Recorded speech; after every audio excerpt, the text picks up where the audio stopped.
Inanayaan ko po ang lahat na may hawak po ng Bible. Mabuksan po natin ang kanyang banal na salita sa 2 Timothy chapter 1, verse 9. 2 Timothy chapter 1, verse 9. Sabi po dito, umaasa ka sa kapangyarihan ng Diyos na nagligtas at tumawag sa atin para sa isang banal na gawain.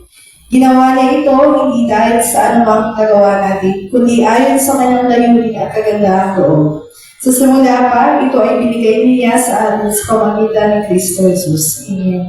At ngayon po, i-welcome po natin ang ating mapapagmahal na pastor, Pastor Bernal Chaines. Amen. Malakas sa palakpak sa Lord.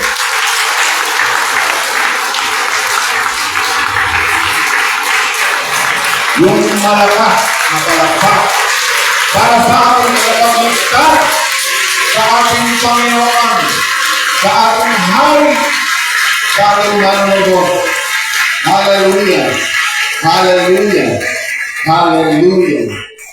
Ama namin na makapangyarihan, pinupuri ka namin at pinasasalamatan. Ikaw, O Diyos, ang dahilan kung bakit po kami nandito, mga kapatid, upang ikaw ay papurihan at sambahin sa Espiritu at katotohanan. Alam po namin, Panginoon, sa udyok ng Santong Espiritu mo, Panginoon, kaya kaming lahat ay nandito, Panginoon. Inaalay namin ang aming buhay, ang aming pagkatao, ang bawat imaymay ng aming laman ay sa iyo, Panginoon. Kaya sa oras ng daling ito, Panginoon, wala kami ibang inihiling kundi ang mabuksan ng aming spiritual na pangunawa, spiritual na mata, ang aming spiritual na tenga, upang sa lahat po ng aming mapapakinggan at makikita, Panginoon, itito ito sa aming puso at isip upang ito po ay makisa pamuhay namin. At ito po yung magkaroon ng kapangyarihan upang kami ay patuloy. Maraming salamat po, pagpalaan po mga kapatid ko na makikinig ng mensahe nito. Ito po ang aming samo at dalangin sa pangalan ng Ama, ng Anak at ng Espiritu Santo sa pangalan ng Jesus. Tayo lahat sabi Amen. Hallelujah! Purihin ng Panginoon, makakapuli mo kayo mga kapatid. Purihin ng Diyos. Magandang umaga po sa mga pinagpala ng Panginoon. Pinagpala po ba kayo ng Diyos? Okay. Sabihin mo sa katabi mo, mahal kita with the love of the Lord. Yan. Alam niyo po, kanina madaling araw na ako po ay nag-meditate. Lumang po sa akin yung pag-uusap ni Oral Robert at saka ni Billy Graham. Pangklase sila maglambingan. Grabe po. Nakapatay na po sila. Alam niyo po ba mga kapatid? Habang nasa telepono po sila, ang sabi ni Oral Robert, sino ba nakakala kay Oral Robert? Wala na, no? Actually sa Amerika po siya. Kanya po siyang preacher. Ang sabi niya kay Billy Graham, I love you, brother. Sabi naman ni Billy Graham, I love you too, my brother. Sabi niya, dumating na ako sa punto na ubunin na ako ng Panginoon kasi nakatandaan ako. Sige, sabi ni Billy Graham, magkita na lang tayo sa langit. Sabi mo sa kanya mo, I love you with the love of the Lord. Sapagkat yung mga mukha na yan ang makikita mo sa langit. Amen po ba? Lapakan po natin ang Panginoon. Purihin ng Diyos, purihin ng Panginoon. Mga kapatid ko, 2026 has just begun at nakakaisa isang buwan kalahati ng buwan. Amen po ba? So, iniisip niyo po ba kung paano natin mabibigyan ng karangalan ng Diyos upang maging maayos ang ating pakikipagrelasyon sa Kanya? Sabi nga ako sa binasa ng ating kapatid,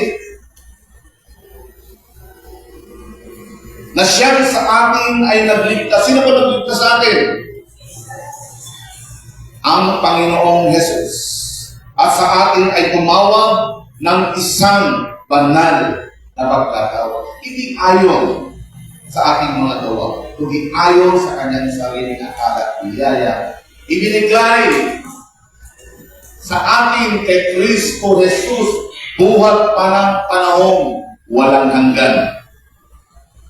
Mapalad po tayo sapagkat pinili tayo ng Diyos. Sabi nga ni inaanak kong silik na ang daming nanggugulo ngayon, pati touch and open, pinagalaw nila para magulo ang mga mananampalaya. Pero ang mga anak ng Diyos, we will never be shaken and we will never be moved. Amen po ba? Kapagkat alam natin ang ating pananampalataya sa Panginoon. Kung tayo po ay hindi mapulubos na nakakilala sa ating Panginoon, magulo buhay natin. Pero nung tayo po nakakilala sa Panginoon, inayos ng Diyos ang ating mga buhay. Sapagkat ganun po ang Panginoon, gusto niya maging maayos tayo upang tayo po ay magkaroon ng karapat-dapat na pamumuhay sa banal na pagkatao. Alam niyo po mga kapatid, ang pagkakatawag sa atin sa Panginoon ay po maging maayos tayo. Upang yung ating pong mga nagawang pagkakamali ay may ayos natin habang tayo po ay may pagkakataon. At yan po ay malaking biyaya ng Panginoon sapagkat ibinibigay ito sa atin ng walang bayan. Hallelujah! Sabi nga po ng Panginoon, even though na tayo po ay nagkakamali at nagkakasala nung tayo po ay hindi pa nakakakilala sa Diyos, maybe even now, nagkakamali pa rin tayo. Ito ba? Pero ang Diyos ay mayaman sa kaawaan. Ang sabi nga po ng Biblia, ngunit ang Diyos, palibhasa'y mayaman sa awa dahil sa kanyang malaking pag-ibig na kanyang pinili sa atin. Tignan niyo po mahal na mahal tayo ng Diyos. Kaya natin kailangan yung pagmamahal na iyon ay maibigay din po natin sa ating kapwa. Kaya ako po sinabi ko sa inyo na sabihin mo sa kapatid mo ay love you with the love of the Lord sapagkat ang pag-ibig na yan ay galing sa Panginoon. Ang sabi po diyan, bagamat tayo nakapatay pa sa ating mga kasalanan, tayo binuhay na kalakip ni Kristo sa pamamagitan ng biyaya. Amen po ba? Salamat sa Panginoon sapagkat kahit po tayo ay palpakpat during that time, pero tayo po ay binigyan ng habag at biyaya ng Diyos upang maging karapat-dapat ang ating pamumuhay sa kanyang Panginoon. Kaya nga po mga kapatid, ano po ang nararapat natin gawin? Doon sa mga mali natin ginawa o nagagawa pa, kinakailangan po gampanan po natin ang ating tungkulin sa pagbabago namin sa Diyos. Simple as this. Ito pong umagang ito. Paano po ba tayo nag-prepare upang sumamba sa Panginoon? Merong mga natuna, may mga nahuli. Ngayon po ba? Alam niyo po ang mga anak ng Diyos, importante na sa puso mo, priority number 1 Diyos sa iyo. Kaya sa umaga pa lang, pag-gising mo, handang-handa ka na, yung tithes and offering mo, nakahanda na, yung damit mo susutin, nakahanda na gabi pa lang. Sapagkat alam mo, nakakatakuin mo ang Diyos, kapiling ang mga kapatiran. Eh, nga lang kung marami kapatid, pag may meeting tayo sa kanila, nag-ibig na ng mga mas maaga tayo doon sa kanilang opisina, lalong tigil ito kaya sa Panginoon. Kaya na po mga kapatid, karapat-dapat tayong ayusin ang ating sarili dahil sa pagsama natin. So, sabi na po kanina ng opening prayer, ang pag-worship team, hindi ito isang performance. Ito'y isang paglilingkod na ibigay ng Diyos sa kanila. Alam niyo po ba sila? I really appreciate them. Talapakan po natin sila mga kapatid. Alam niyo po ba kung bakit matagal na po yung practice ng mga kinakagantay natin. Amen po ba? Kaya nga po dapat po natin silang bigyan ng appreciation, ng respect, sapagkat sila po ay ginagamit ng Diyos sa ubasan ng Panginoon. Paano ba natin sabayan ng Diyos? Ano po ba yung preparasyon na ginagawa natin sa ating paglilingkod sa Panginoon, sa ating pagsamba sa Diyos? Alam niyo po, napaka-importante sa ating Diyos kung paano natin inihahanda ang ating sarili upang sumamba sa Diyos. Kinakailangan po, sabi nga po ng Bible, diba? Romans 12:1, I urge you, brothers and sisters, in view of God's mercy, to offer your body to God. Hindi mo ba? As a living sacrifice, holy and acceptable to Him, and that is your pleasing worship. Ibig kong sabihin, kinakailangan yung sarili natin ay aayusin muna natin bago tayo pumunta sa Diyos. Importante po yun, sapagkat yun po ang karapat-dapat na pamumuhay sa mata ng Diyos. Alam niyo po mga kapatid, dahil si Biyaya ng Panginoon, tayo po ay tinawag ng Diyos sa isang banal na pagtawag. Ang nababasa natin sa Bible ay salita ng katotohanan na ikinahayag sa atin ng Santong Espiritu. At napaka-importante mga kapatid na sa ating pakikinig, sapagkat ang sabi po ng Panginoon Jesus na Santong Espiritu, sasabihin niya sa atin ang katotohanan, papatnubayan niya po tayo sa buong katotohanan at sa mga bagay na darating. Kaya nga po, kung ang Panginoong Jesus ang nagsabi, ang Holy Spirit po ang dapat nating bigyan ng parangal. Palakpakan po natin ang Holy Spirit. Hallelujah! Hallelujah! Hallelujah! Sapagkat ang Holy Spirit po ang kasama natin ngayon. Amen po ba? Kami po mga pastor, wala po kaming talino, wala po kaming lakas. It is only because of the Holy Spirit. No? Kapag ang sabi ng Panginoon, siya po yung kasama natin.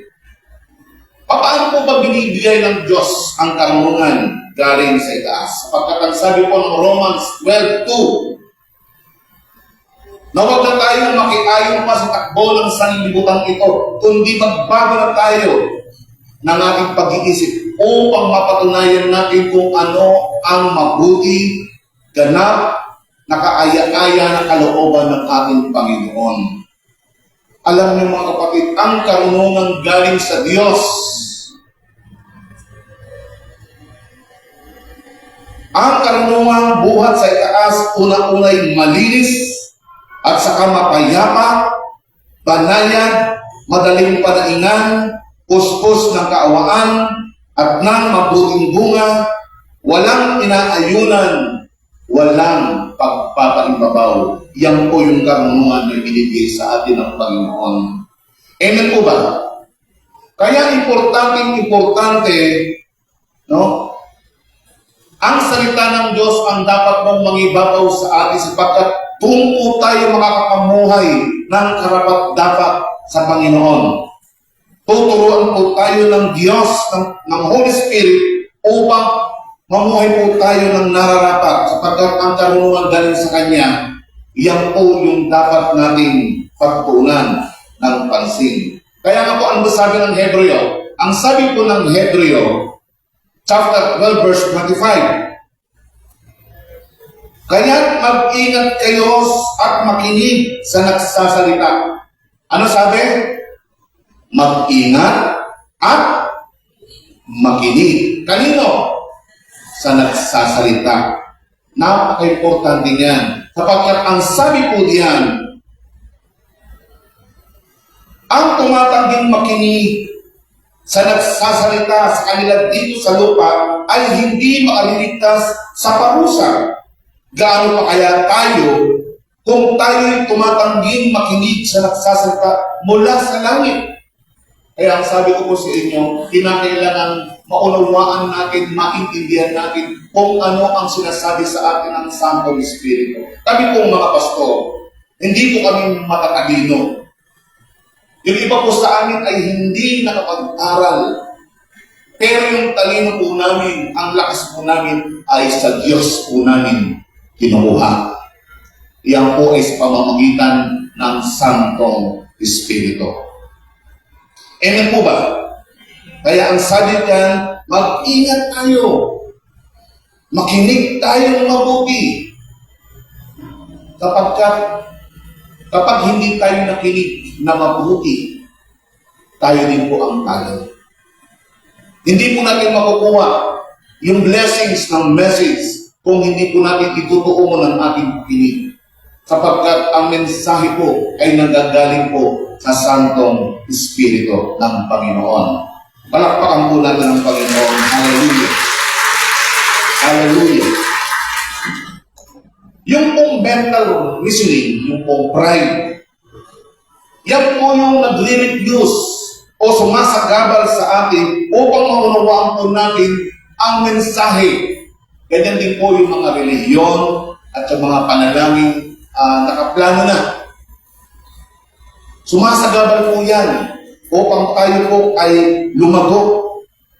Ang ating banal na pagtawag ay pwedeng kumupas, ito po ay pwedeng magkamantsa, ito po ay pwedeng magkabakit.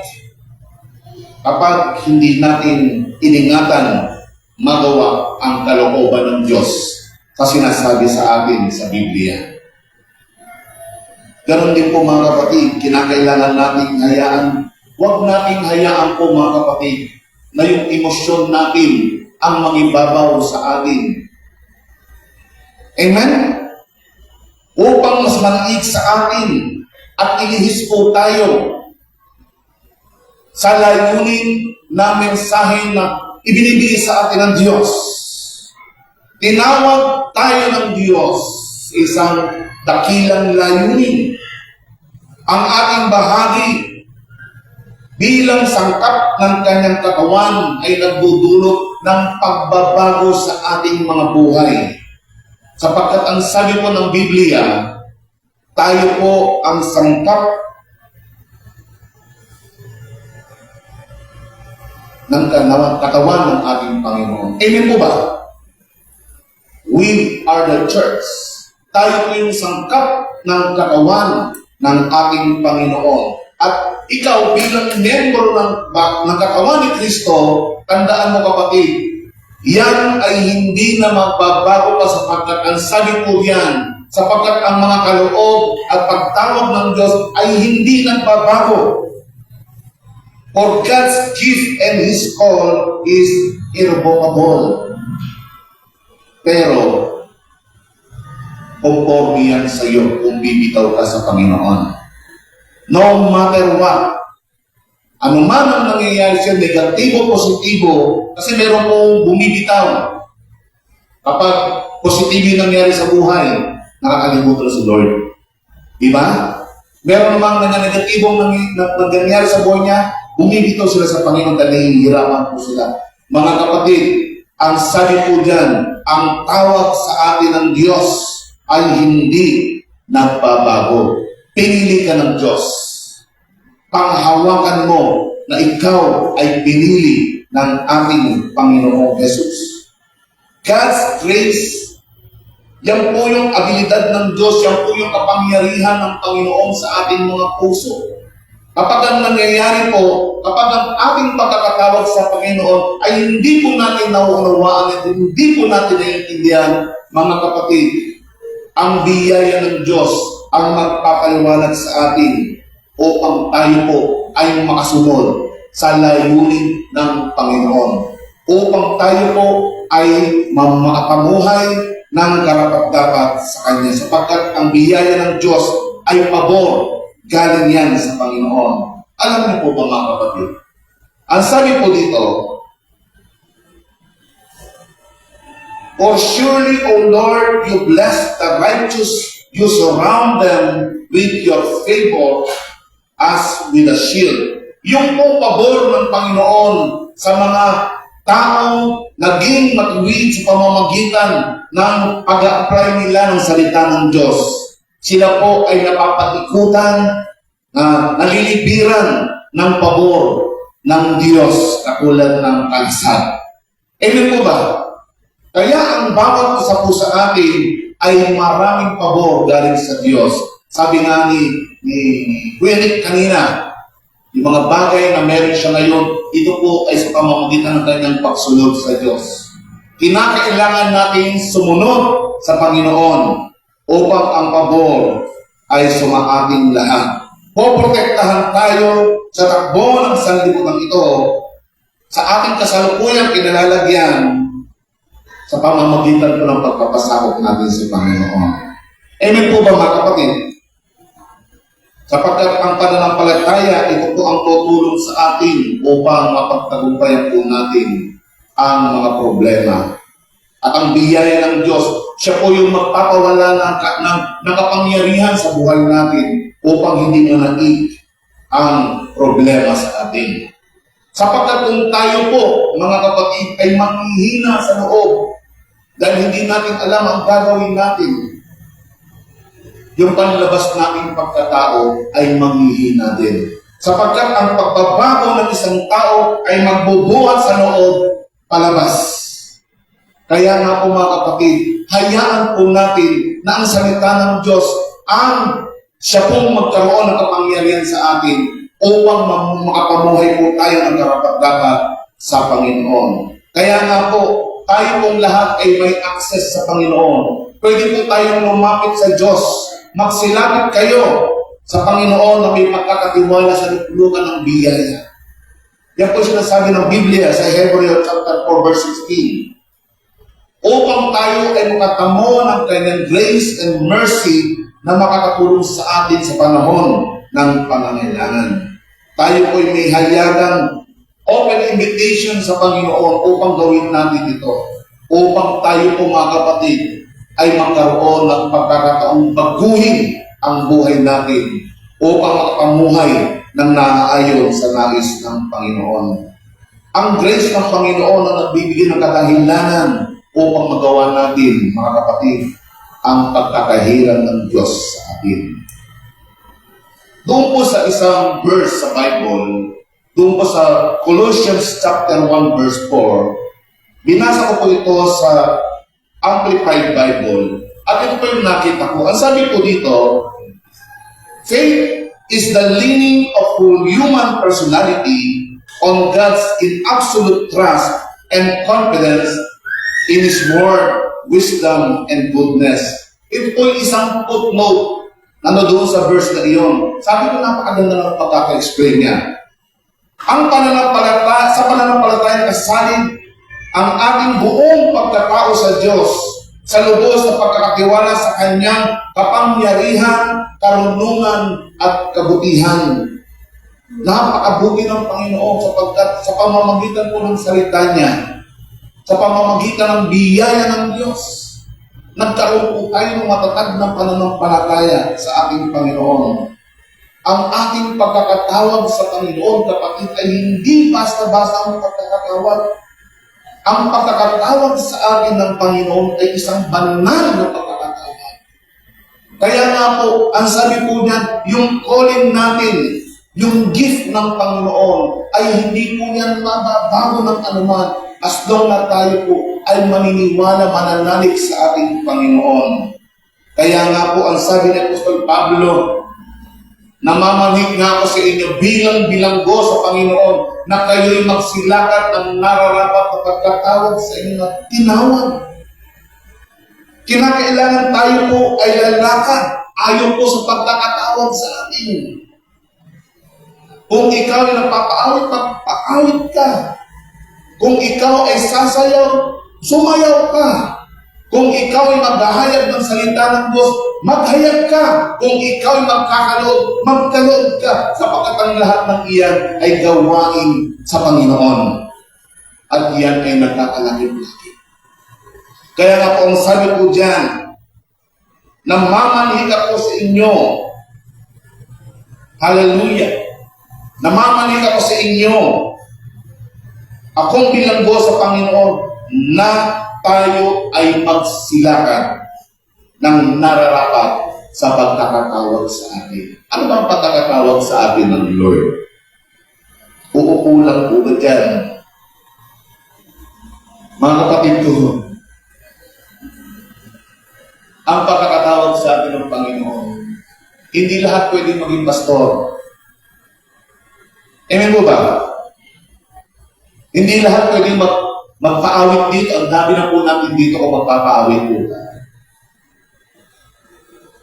Subalit ang bawat isa sa ating mga kapatid ay binigyan ng Panginoon ng karapatang maghayag ng salita ng Diyos.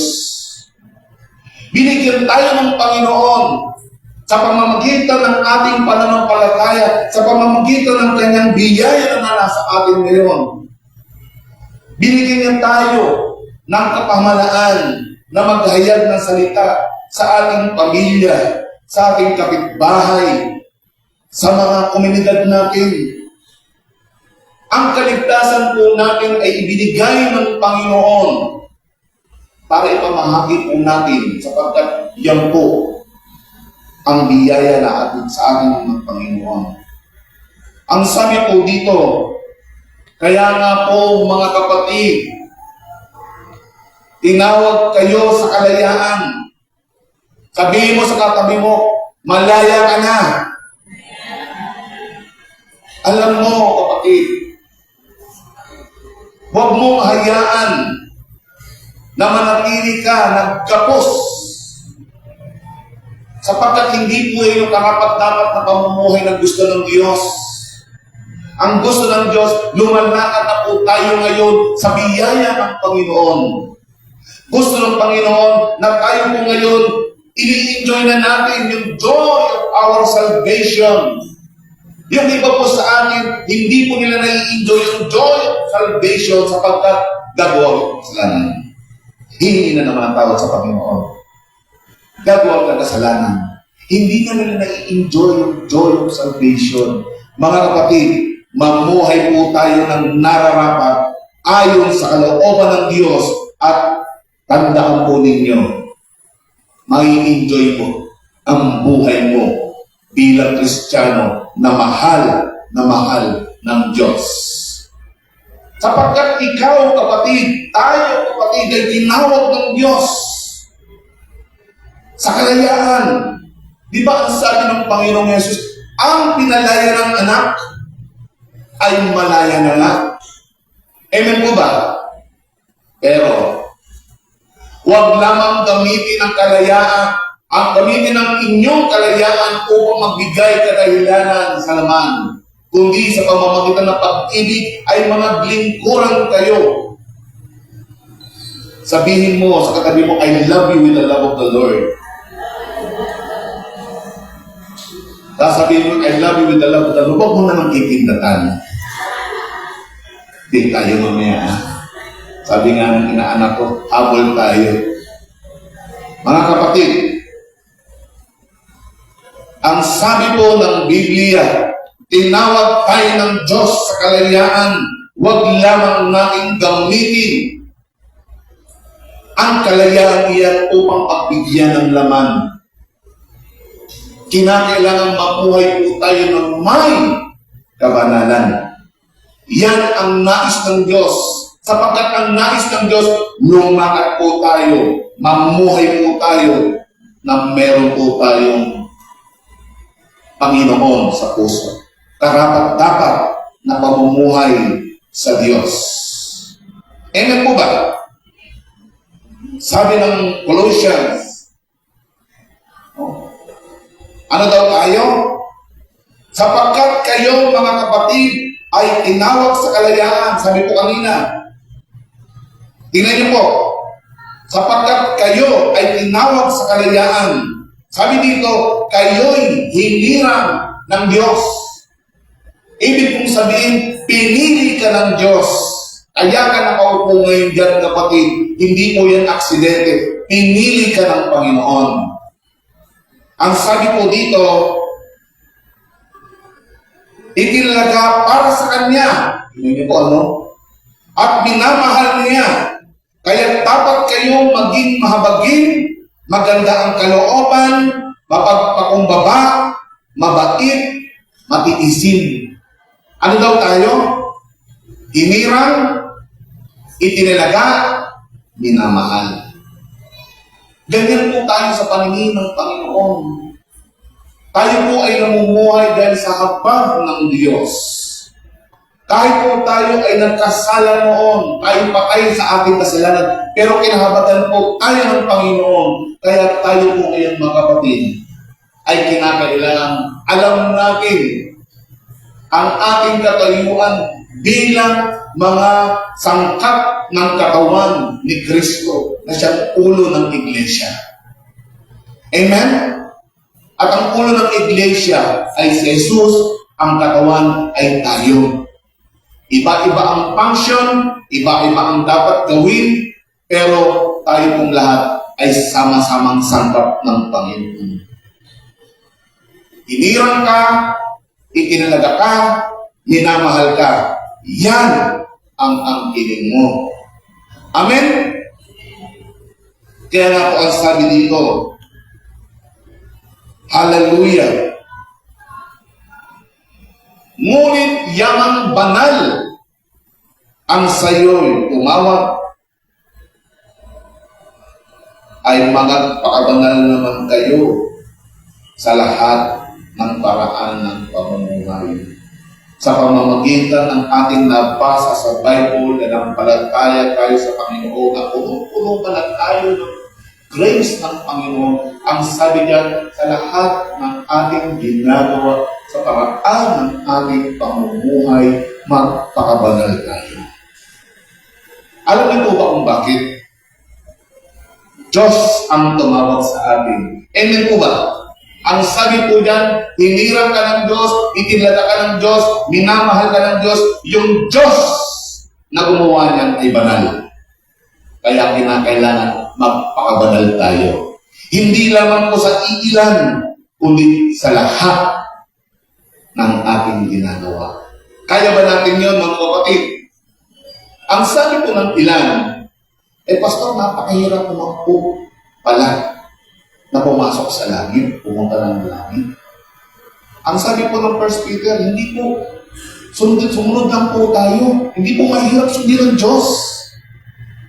Unawain natin, basahin natin, sapagkat kapag nalaman mo na ikaw pala ay hilirang ng Diyos, ikaw pala ay tinalaganan ng Panginoon at minamahal ka ng Panginoon, kaya mong gawin ang kalooban ng Diyos upang tayo po ay magpamuhay ng nararapat, sapagkat ang pagkakatawag sa atin ng Diyos ay banal. Amen? Ano pong dapat natin gawin? Magpakabanal. Bakit po kaya pagpapakabanal? Kapagkat ang sabi po dito, yamang taglay natin ang mga pangakong ito, mga minamahal, magsipaglinis tayo sa lahat ng karumihan, ng laman at ng espiritu, pakasakdali ng kabanalan. Saan?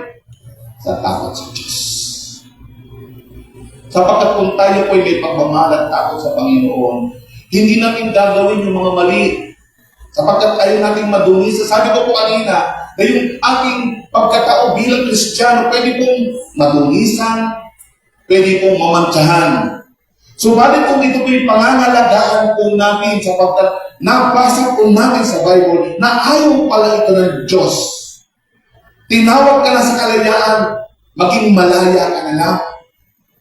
Huwag lang gamitin ang kalayaan iyon upang pagbigyan mo yung laman mo, sapagkat ang Diyos na tumawag sa atin ay banal. Sabi dyan, Hallelujah,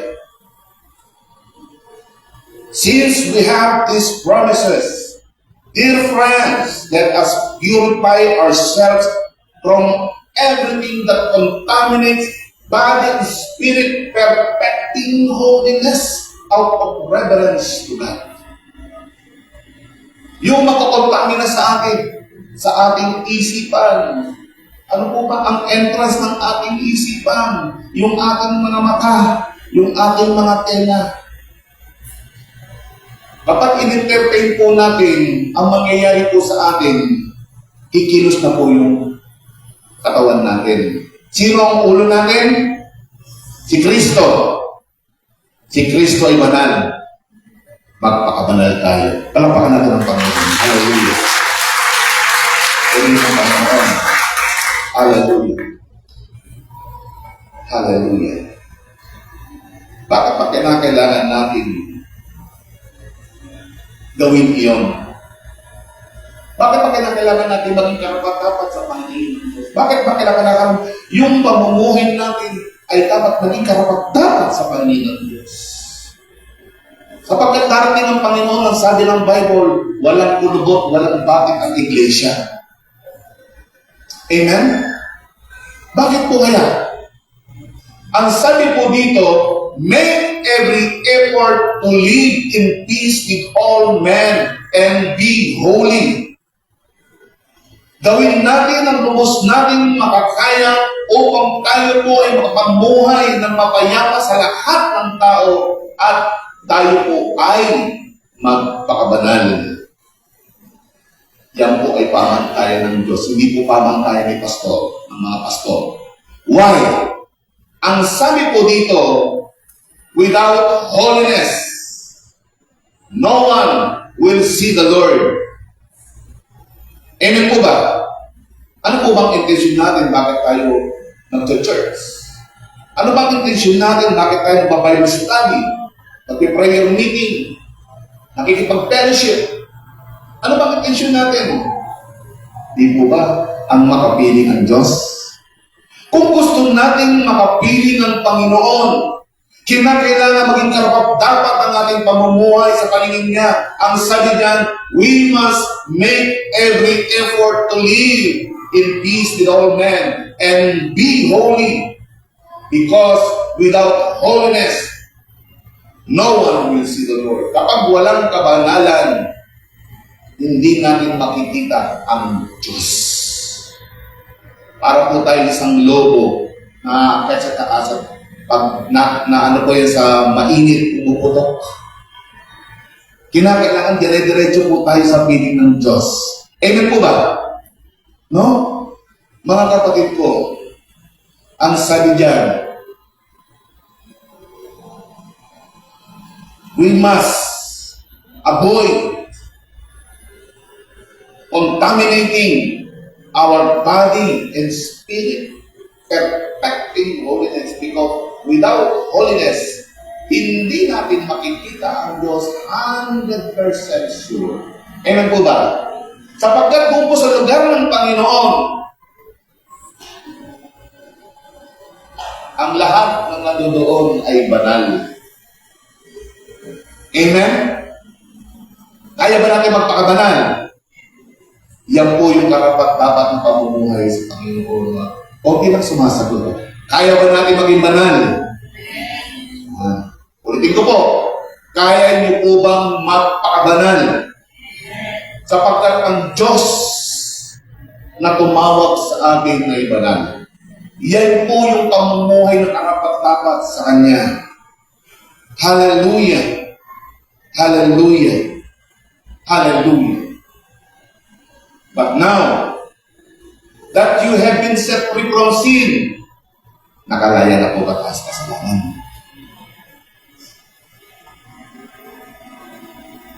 Ang sabi ng Biblia, ngayon, kayo ay laya na sa kasalanan at naging alipin ng Diyos. Ang natamo ninyo ay tumungo sa kabanalan na ang kakauwian ay buhay na walang hanggan. Yun naman po yung gusto natin. Amen po ba? But now that you have been set free from sin, kaya nga sabi, tinawag na tayo sa kalayaan and became slaves to God. The benefits we reap leads to holiness and the result is eternal life. Yan po yung tatamuhin natin, mga kapatid. Excited na po ba kayong magkaroon ng buhay na walang hanggan? Alam niyo, mga kapatid, yan naman po yung intention natin. Huwag lang po yung sarili mo ang iligtas mo. Iligtas mo rin po yung pamilya mo. Amen? We must make every effort na dalhin po sila rito. Yan. So, tayo po'y malaya na. Pinatawad na tayo sa kasalanan natin. Ang sabi ng Panginoon doon sa babae, nababatuhin sana, hindi naman nabato. Sapagkat lahat ng nandoon makasalanan. Ano ang sabi ng Panginoon doon sa babae? Ano ba sabi? Umayo ka at huwag ka nang magkasala. It is the same thing po sa atin. Yun po yung pamantayan ng Panginoon. Ano po naging resulta? We are set free from sin. Ikaw ay nakalaya na sa kasalanan. Palakpakan mo ang sarili mo. Pinalaya ka na ng Diyos. Wala ka ng kasalanan. Ano ang nangyari? Yan. Wala lang sa bagya. You are set free from sin. Meaning that you are forgiven. Pinatawad ka na. Huwag mo nang konsensyahin pa yung sarili mo na ikaw ay makasalanan pa. Kapag pinatawad ka na ng Diyos, pinatawad ka na. Hindi po yan biglaan. Hindi po yan partial. Pinatawad ka na ng Diyos. Amen? Huwag mo sabihin sa sarili mo, na makasalanan pa ako. Pinatawad ka na ng Panginoong Jesus. Ano nangyari? You became slaves to God. Ikaw ay naging alipin ng Diyos. Alam niyo po ba kung bakit po tayo nandito? Tayo po ay naging alipin ni Kristo. We become righteous. Tayo po ay naging matuwid sa paningin ng Diyos. Yan po yung karapat-dapat nating pamumuhay. And leads to holiness. Kaya yung buhay natin ay nagkakaroon po ng tamang karapat-dapat na pamumuhay sa Panginoon. Holy living. Clean living. Hindi ka nagdadaya. Hindi ka nagtichismis. Hindi ka nag-iisip ng masama sa kapwa. Buhay na po ba yung mga kapatid? Amen po ba? No? The result is eternal life. Meaning, eternity. Kung ikaw ay pinalaya na ng Diyos sa kasalanan, kung ikaw ay naging alipin ng Diyos, ang tawag sa iyo ay banal. Whether you like it or not. Because the gift and calling of the Lord is irrevocable. Given na po sa iyan. At ang kauwian mo ay ang buhay na walang hanggan. Yan naman po yung gusto natin. Kaya nga po mga kapatid, na siyang sa atin ay nagligtas at sa atin ay tumawag sa isang banal na pagtawag. Hindi ayon sa ating mga gawa, kundi ayon sa kanyang sariling akala at biyaya ibinigay sa atin kay Kristo buhat pa ng panahon walang hanggan. Sabi diyan, hindi dahil magaling ka. Hindi dahil marami kang ginagawa sa Panginoon. Hindi dahil sa marami kang ibinibigay na tithes and offering. Hindi po yan. Yan po ay biyaya sa iyo ng Diyos. Amen? Yan ay gusto ng Diyos para sa iyo. Gusto ng Panginoon na mamuhay ka ayon sa kalooban niya. Yan ang karapat-dapat na pamumuhay sa Panginoon. Amen po ba? Palakpakan natin ang Panginoon at palain po ay lahat ng Diyos